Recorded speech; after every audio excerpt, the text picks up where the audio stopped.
All right, so what you see here is a metal cage. We basically used some steel fencing and built a cage. I like to use a thicker gauge wire for this, and the purpose of this is to help keep the plaster from crumbling. It becomes a reinforcement, very similar to rebar and how it's used in concrete. So this will give the mold a little structure to kind of help bind everything together. So I'm just going to fit this around here. I'll have to kind of manipulate a little bit so I don't hit my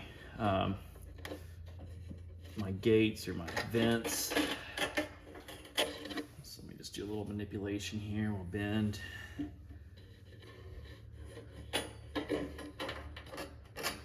And I made these boxes kind of tight. A lot of times you'll have a little bit more room around this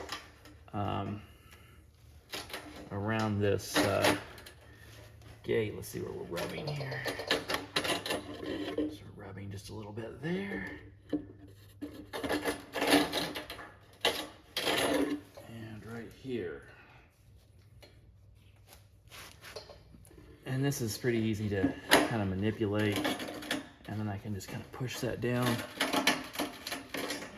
to make sure that we are seated well.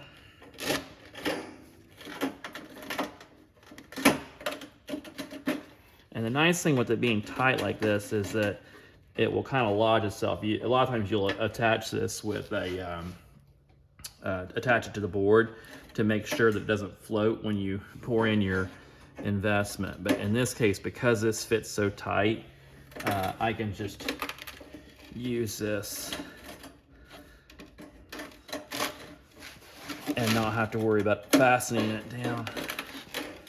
All right, that looks pretty good.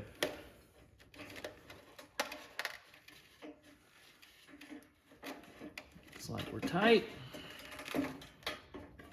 Just gonna make sure that we're not touching. So the next thing we do is we'll go ahead and do the next run of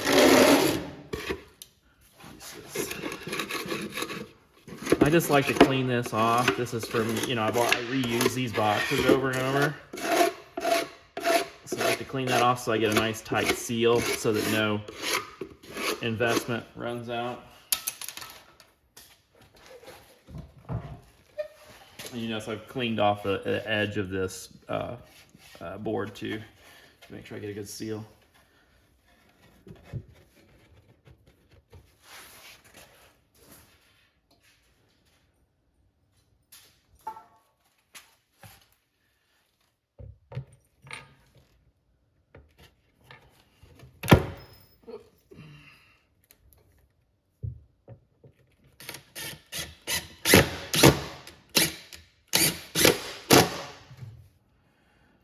Driver for my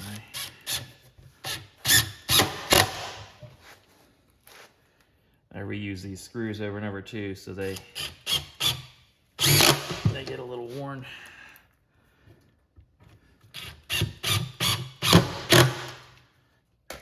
Alright, so there's another one. And then while we're at it, we'll go ahead and just do another one.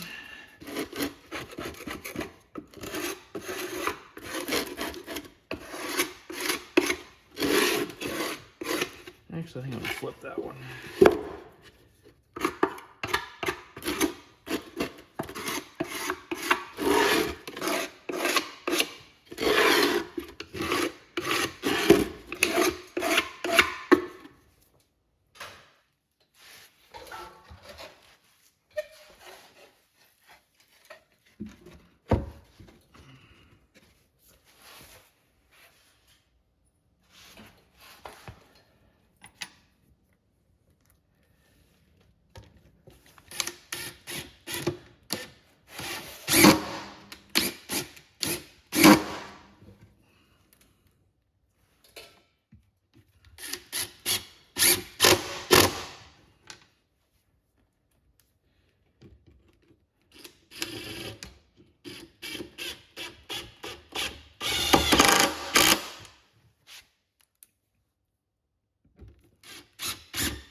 All right.